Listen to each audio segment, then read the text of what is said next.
Ben là, typiquement, on est sur une zone retournée par les sangliers. Ils sont là, ils recherchent de la nourriture, ils recherchent tout ce qui est vert, tout ce qui est bulbe. À la nuit tombée, les sangliers envahissent Saint-Martin-d'Hères.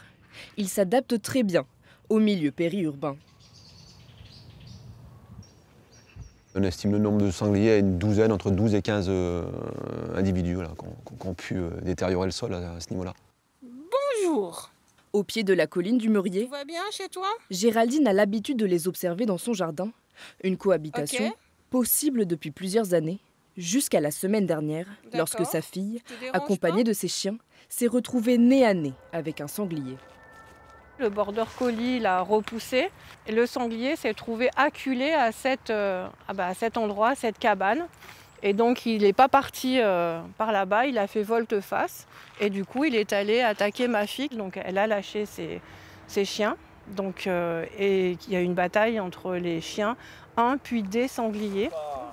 Le Malinois, gravement blessé, a dû subir 3 heures d'opération.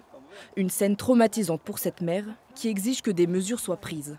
Mais à Saint-Martin-d'Hères, milieu périurbain, les règles de chasse ne sont pas si simples.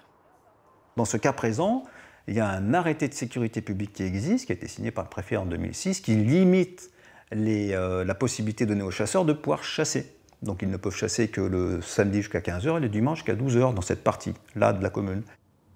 Une action possible uniquement durant la période de chasse qui débutera le 14 septembre.